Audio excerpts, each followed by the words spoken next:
tenha sobre ti um só cuidado, qualquer que seja, pois somente seria muito para ti. É meu, somente meu, todo o trabalho, e o teu trabalho é descansar em mim. É meu, somente meu, todo o trabalho, e o teu trabalho é descansar em mim. Aleluia, Senhor. Apenas descansar em Não ti, temas Senhor. quando enfim tiveres que tomar decisão.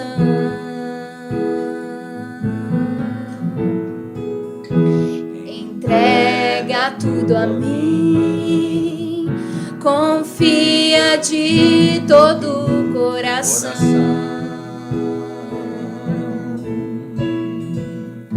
É meu, somente meu, todo o trabalho,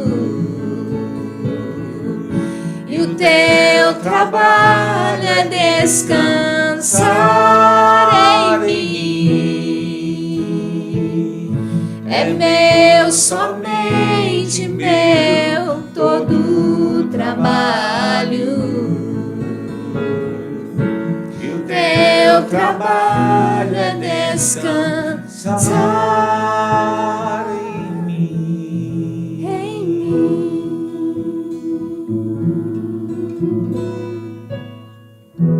Amém, Jesus. Hino maravilhoso. Vou assistir É uma mais oração, tarde, né? mas não é a mesma coisa, porque nesse exatamente. momento eu quero te fazer uma pergunta. Aliás, eu quero te fazer duas coisas, né? Quero te pedir duas coisas. Primeiro, que você curta a nossa ministração, a nossa página de hoje, que você compartilhe com quem você puder. E eu queria te fazer uma pergunta. Você está pronto? Eu gostaria que você respondesse no chat hoje.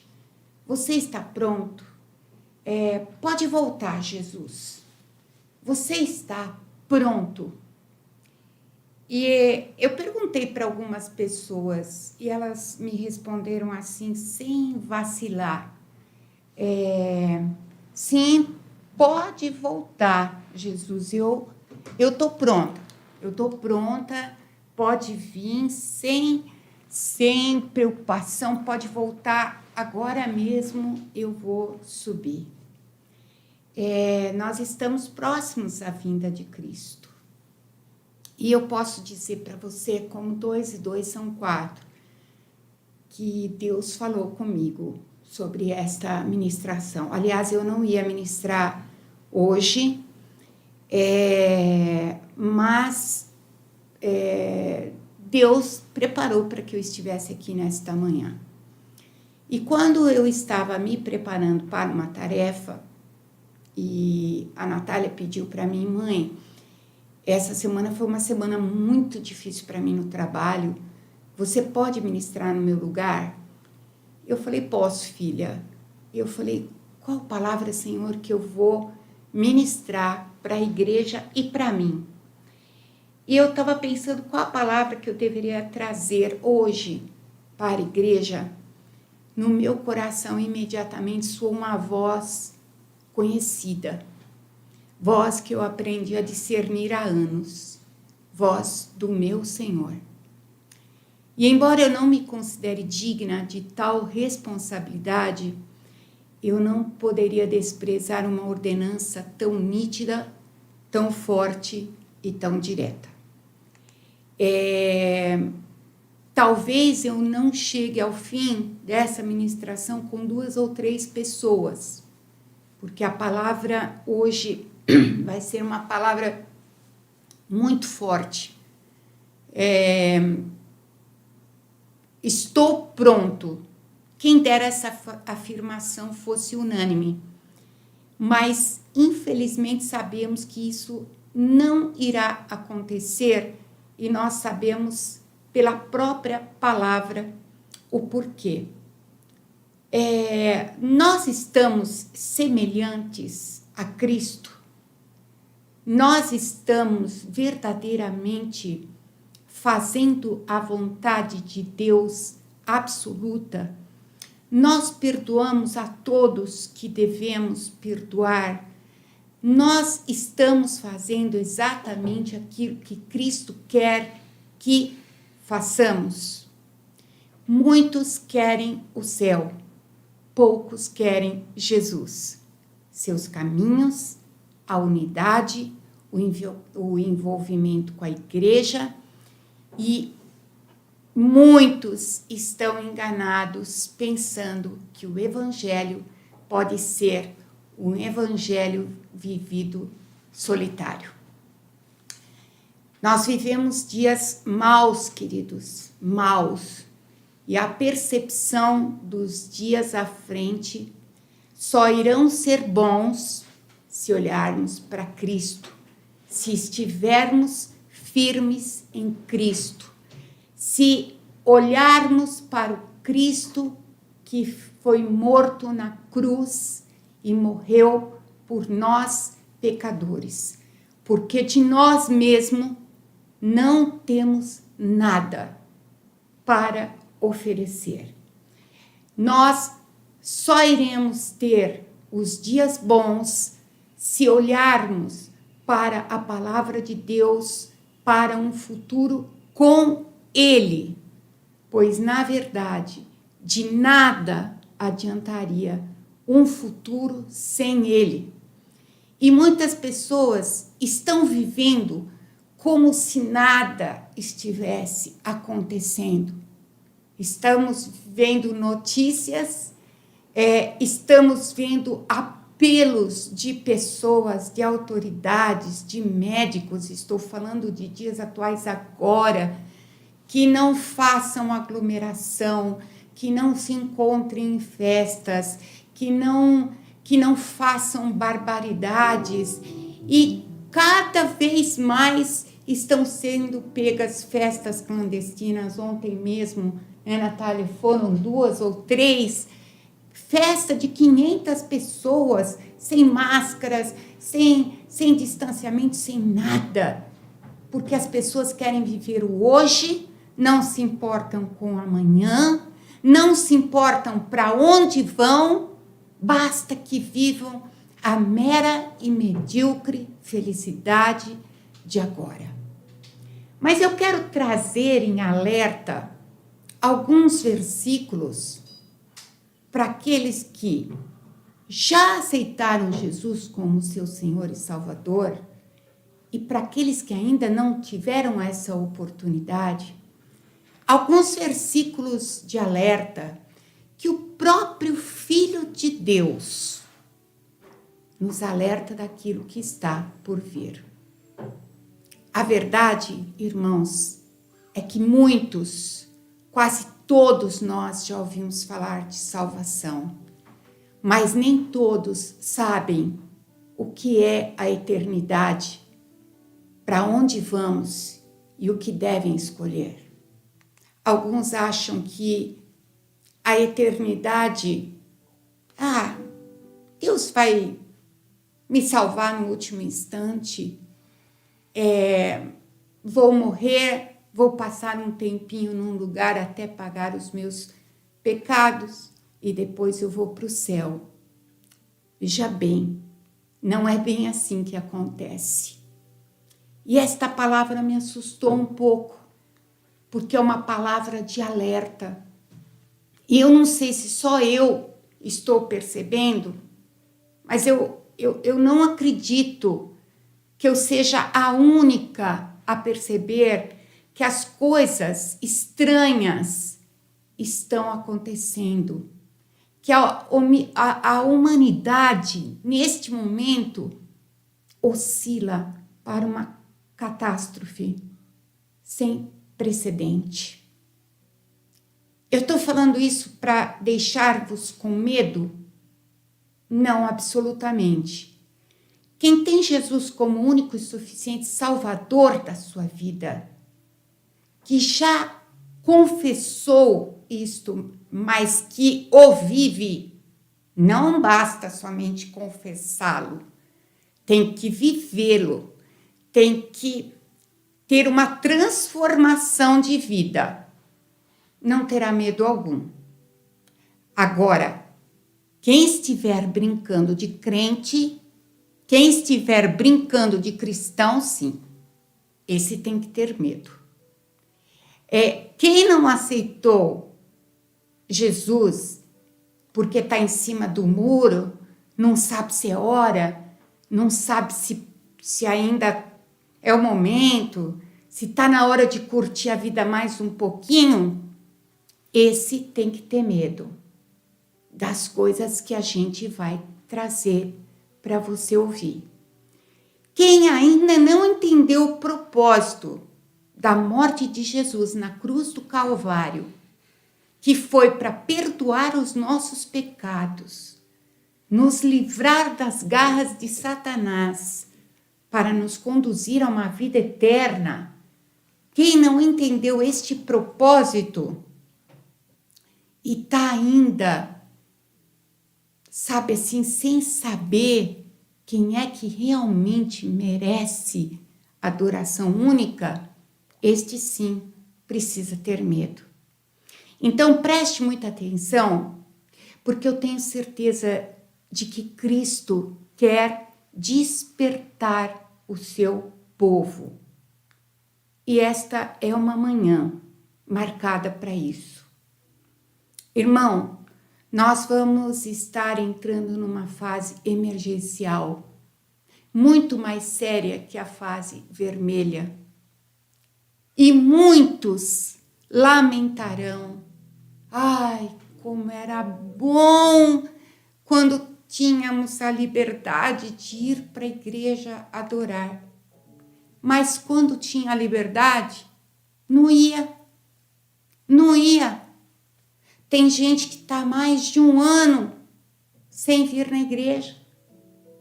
Eu vou repetir uma coisa que vai poder chocar você, mas eu estou fazendo isso no temor de Deus. Eu vou repetir uma coisa que eu falei na quinta-feira. Para de dar desculpas para ir à igreja.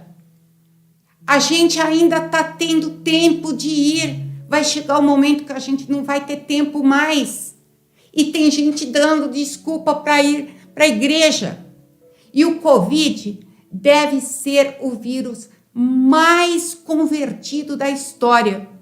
Sabe por quê?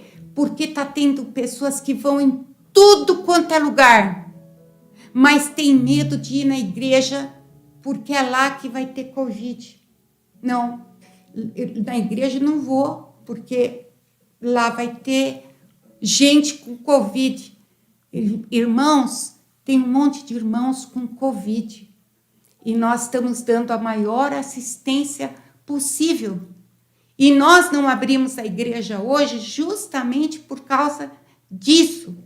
Mas nós estamos prestando a maior assistência, o maior cuidado, para que ninguém seja acometido desse mal. Mas não adianta você falar que você não vai à igreja por medo do Covid. Há 1 ano, 2, 3. Irmãos, Covid não é convertido. Lá nós estamos expulsando, lá a gente está repreendendo esse vírus maldito. Lá a gente está dando suporte a todos os irmãos que estão enfermos. E estamos dando suporte a todos aqueles que não têm condição. Não dá para viver um evangelho egoísta, olhando de longe. Não dá para viver um evangelho sem comunhão. Que caos é esse que nós estamos vivendo? Deus nos abandonou? Ouvir as notícias hoje, infelizmente, jamais será assim. Bom dia! Bom dia! Hoje temos uma ótima notícia para dar. Mas estamos vivendo assim. Bom dia, hoje as notícias não são boas. Os números de mortes de jovens, crianças e adultos estão aumentando. Os leitos estão faltando. Não temos médicos, enfermeiros e etc, e etc, e etc. A Bíblia nos revela as milhares de profecias que deixamos passar desapercebidas até mesmo por conveniência de sabermos que está chegando o tempo em que Jesus voltará. Todos queriam saber quando seria o fim de tudo para estarem preparados, e até mesmo os discípulos de Jesus.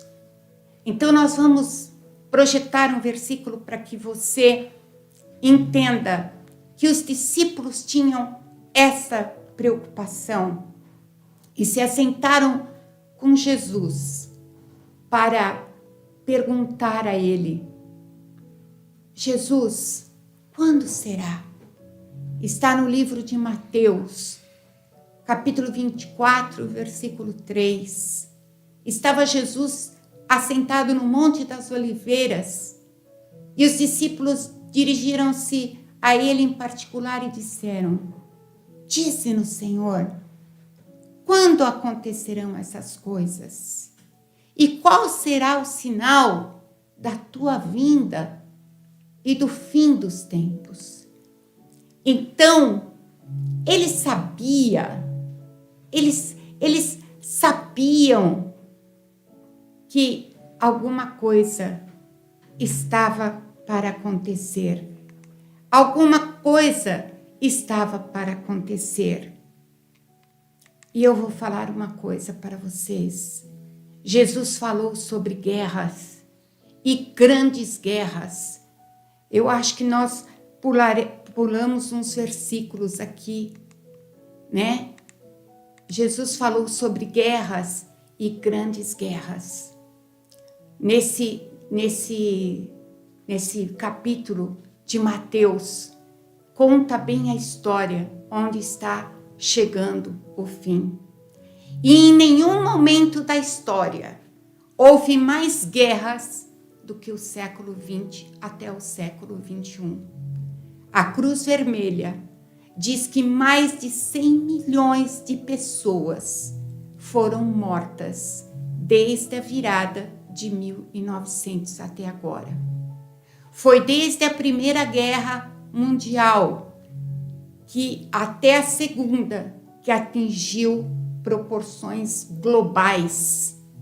A Segunda Guerra iria nos garantir a liberdade da democracia. E desde o final dela, que foi em 1947, se eu não me engano, o final dela, vieram milhares de guerras. Tivemos o massacre da bomba de Hiroshima e Nagasaki, em agosto de 1944, que foi uma destruição total. E poderíamos citar mais de 1000 guerras até agora, destruindo, matando sem necessidade, guerras políticas, guerras de etnia contra raças, religiões, povos, culturas diferentes. Mas eu não vou me prolongar para falar para vocês aquilo que vocês já sabem. Nesse capítulo de Mateus 24, Jesus falava dos sinais, que haveriam guerras e rumores de guerra.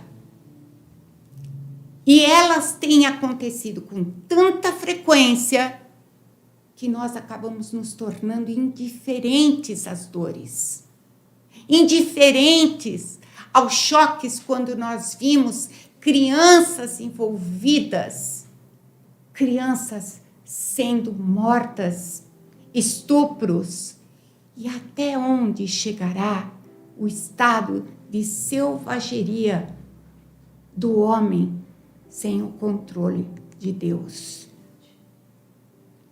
E Jesus diz assim em Mateus 24:7, haverá fome.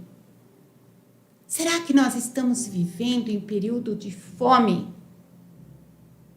Só pela guerra, nem pela pandemia.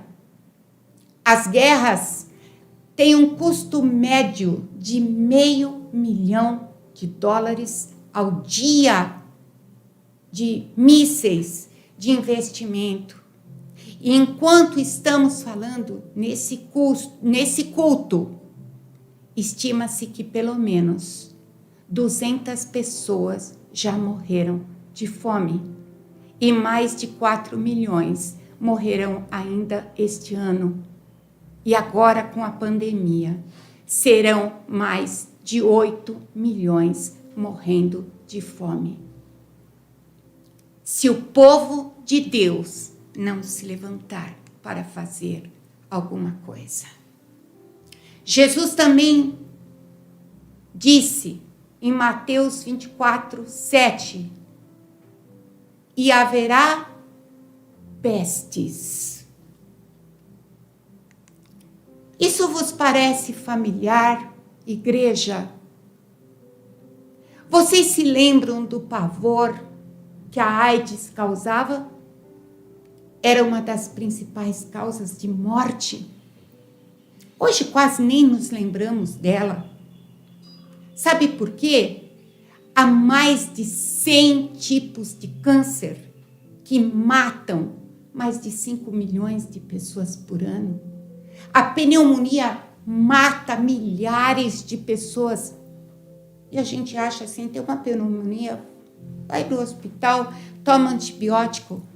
Mas sabe o que a gente não sabe? Que tem antibiótico que a pneumonia é resistente. Pestes voltaram de forma alarmante.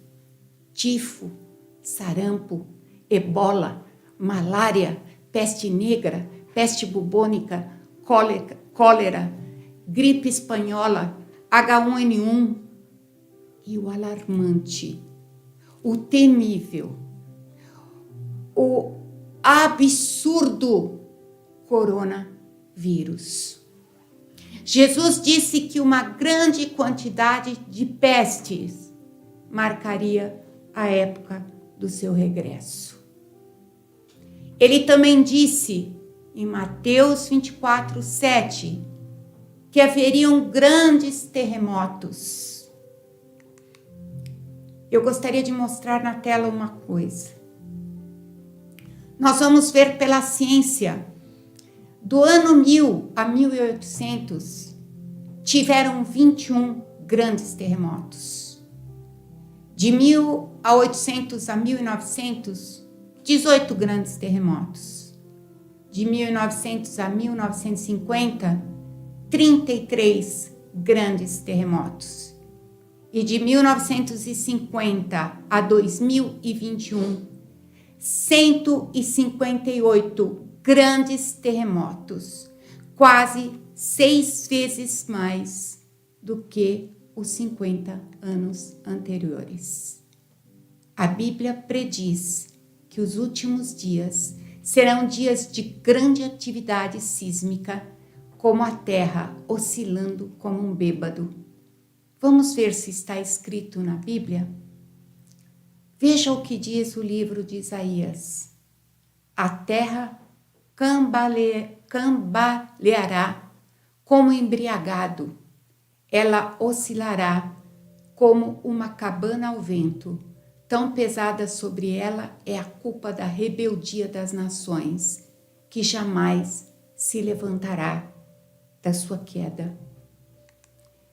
Ainda assim, estamos duvidando da volta de Cristo. Uma profecia dada pelo profeta Daniel diz assim: E tu, Daniel, encerra e sela este livro até o fim do tempo. Muitos correrão de uma parte para outra, e o conhecimento se multiplicará. Daniel 12, versículo 4. Deus estava dizendo: Daniel, estou dando esta profecia a você, mas não para você, não para a sua época, mas para a época do tempo do fim. Muitos correrão de uma parte para outra. Por milhares de anos, irmãos, o meio de transporte foi o mesmo. Olha lá, muitos correrão de uma parte para outra. E eu já vou falar do conhecimento. Até um pouco mais de 100 anos, por mais de 1000 anos, não houve um progresso significativo no transporte. Mas veja como evoluímos num breve período de tempo. De charretes para carros, balsas, trens, pequenos aéreos, navios imensos, caças, trens que andam a 300 km por hora, carros extremamente velozes, foguetes e aviões que podem dar volta ao mundo por 24 horas. Tirando a pandemia, as pessoas viajam como nunca viajaram em todo o tempo. E o conhecimento se multiplicará. Isto é medonho. A ciência se multiplicou incrivelmente nesta geração. Vários estudos têm mostrado que a totalidade do conhecimento humano é duplicada a cada 8 anos. Foi desde 1970 que a ciência da computação deu uma explosão de desenvolvimento. A tecnologia nos deixa impressionado. Olhe só, eu estou falando com você. Eu não sei onde você está, você pode estar em qualquer lugar do mundo com aquilo que podemos fazer. Ninguém vive mais sem um telefone que pode falar por nós, que identifica a nossa voz, o nosso facial, o nosso rosto. Não precisamos mais procurar nas bibliotecas ou nas Barças, ou na Barça, os antigos estudos. É só clicar no Google. Tem 15 computadores só nessa sala aqui. Tem 15 computadores só nessa sala. Nas redes sociais, nós formamos os perfis que queremos, com o rosto e corpo que desejamos. Se tem uma gordurinha a mais aqui, nós vamos num aplicativo e tiramos. Tiramos aqui, tiramos rugas e mostramos da forma como nós queremos estar. Escrevemos de forma brilhante. O aplicativo corrige se nós escrevermos alguma coisa. Eu não deixo nem o aplicativo corrigir. É horrível. Perdemos nossa identidade. Mostramos só a nossa parte bonita. E será que tudo isso tem nos deixado feliz? Na verdade, nunca se viu tantos jovens confusos, sem afeto, distantes da família, como agora. E Jesus continua alertando. E essa é uma das partes mais difíceis, como foi nos dias de Noé. E como foi nos dias de Noé, assim será também a vinda do Filho do Homem. Mateus 24, 37. Como será que foram os dias de Noé? Vejamos em Gênesis, capítulo 6, versículo 5. E viu o Senhor que a maldade do homem se multiplicará sobre a terra, e que toda a imaginação dos pensamentos de seu coração era só má continuamente. Então, muda Daniel, por favor. Então, arrependeu-se o Senhor de haver feito o homem sobre a terra, e pesou-lhe em seu coração. E disse o Senhor: destruirei de sobre a face da terra o homem que criei, desde o homem até o animal, até o réptil e até a ave dos céus, porque me arrependo de os haver feito. Noé, porém, achou graça aos olhos do Senhor. Tomara que nós sejamos um Noé aos olhos do Senhor.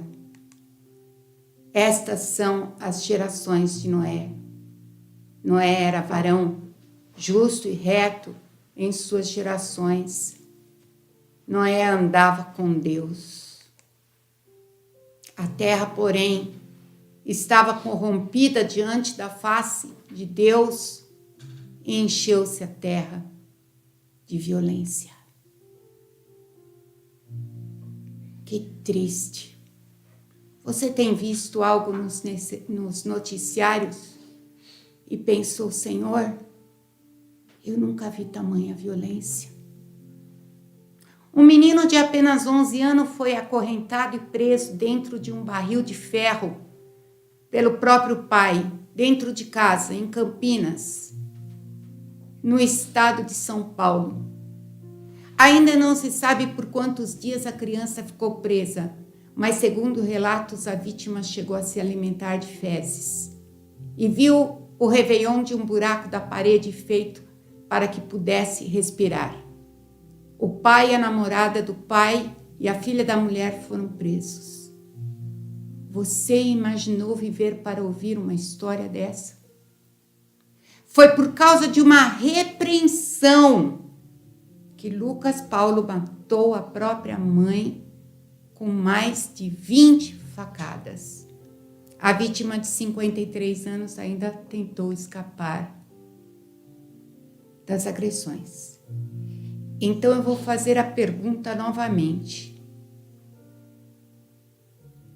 A terra, porém, estava corrompida diante de Deus e encheu-se a terra de violência.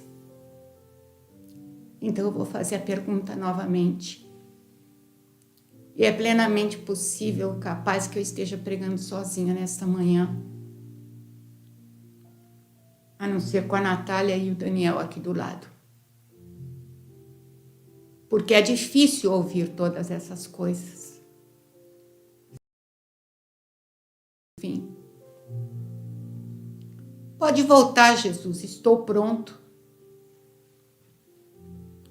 Pode voltar, Jesus. Eu estou pronto mesmo. Mesmo. Eu estou fazendo a tua vontade. Eu estou sendo semelhante a ti. Se o Senhor voltar agora, eu estou pronto mesmo para subir. Eu estou causando ira em alguém.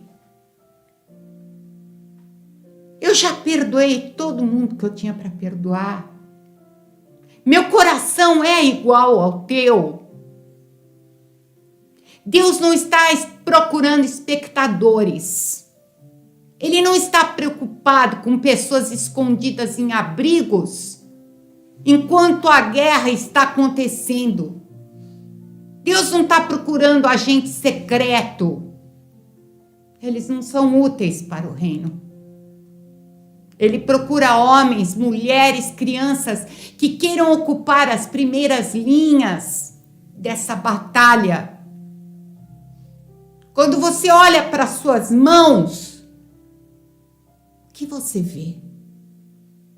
Elas estão vazias, sem conquistas, sem almas. em nada. O que você tem para apresentar ao Senhor? Meu Deus, peça assim, Deus, não volta ainda. Eu não estou pronto, porque se ele voltar, você vai ficar. Eu vou ficar. Não volta, porque eu não estou pronto, eu estou com as mãos vazias. Eu não fiz nada. Quando é para participar de um culto, eu deixo para depois. Eu assisto um culto lavando louça, lavando roupa, passando roupa, tendo um monte de gente ao meu lado falando ao mesmo tempo que eu não consigo parar para prestar atenção. Eu não tenho tempo para ouvir. Ainda não te entreguei, eu estou longe de ser semelhante a ti. Pai, socorre. Não volta agora, não. Porque aqui está um tormento. Isso aqui ainda é o princípio das dores. E já está um caos. Ah, pastora, mas essas coisas sempre aconteceram. Desde que o mundo é mundo, eu ouço falar em terremoto, horrores, violência. Prepare-se. Porque quinta-feira nós vamos falar sobre os números percentuais. Então eu vou perguntar de novo, você está pronto? Jesus pode voltar porque eu vou subir contigo. E aquela pessoa que você ama? Está pronto ou você vai deixar para trás? Vai deixar para trás? Não vai lutar por ela, não vai lutar por ele? O que eu devo fazer para ficar pronto? Tem um versículo em Mateus que fala uma coisa muito importante. Não ajunteis tesouros na terra, onde a traça e a ferrugem tudo consomem, onde os ladrões minam e roubam. Sabe o que nós estamos fazendo? Nós estamos juntando tesouros na terra. Nós estamos juntando tesouros na terra. Sabe? Nós estamos fazendo um monte de coisa. Porque onde tiver o nosso tesouro, ali vai estar o nosso coração. Não é ruim. Não é ruim ter uma vida gostosa. Não é ruim, não é pecado ter uma vida boa. Mas se ali é o teu foco, ali está sendo o teu pecado. Se ali estão as tuas primeiras coisas, ali está o teu pecado. Você não vai levar patrimônio para o céu. Você não vai. Mostra as tuas mãos. O que você tem para apresentar ao Senhor? E aqui eu quero terminar. Olha, mas ajuntais os tesouros no céu, onde nem a traça, nem a ferrugem consomem, e onde os ladrões não minam, nem roubam. Porque aonde estiver o vosso tesouro, ali estará o teu coração. Ali estará o teu coração. Tem um último versículo que eu quero encerrar, que está em Marcos 8,36. Marcos 8,36. Pois de que aproveitaria o homem ganhar o mundo inteiro e perder a sua alma? Quinta-feira nós daremos a conclusão dessa ministração e espero em Deus que junto comigo você possa refletir e agir sobre a sua vida e então declarar: pode voltar, Jesus. Eu estou pronto. Eu queria que você ouvisse esse cântico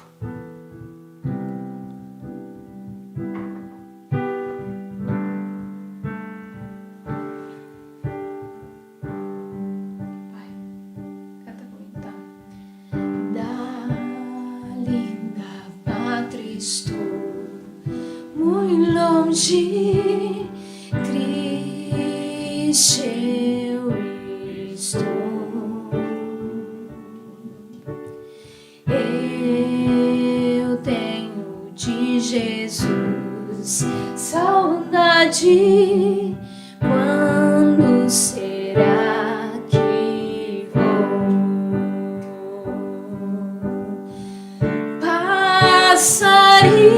Passarinhos, belas flores fazem-me almejar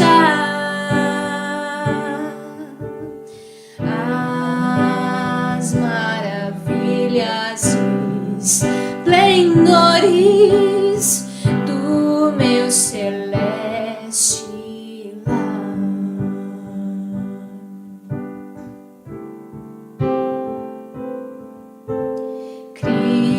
Cristo me deu fiel promessas, vem me buscar.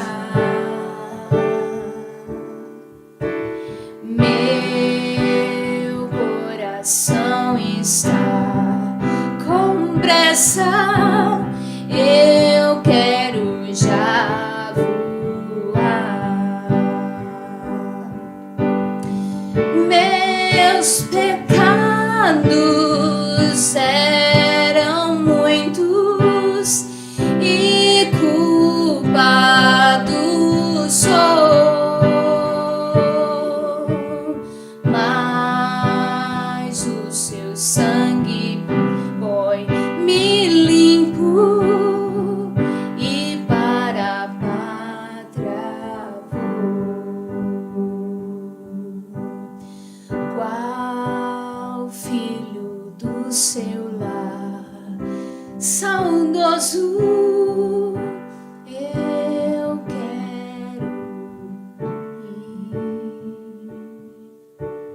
Qual passarinho para o ninho eu quero ao céu subir. É fiel e é fiel, a vinda é certa quando não o sei, mas ele me achará.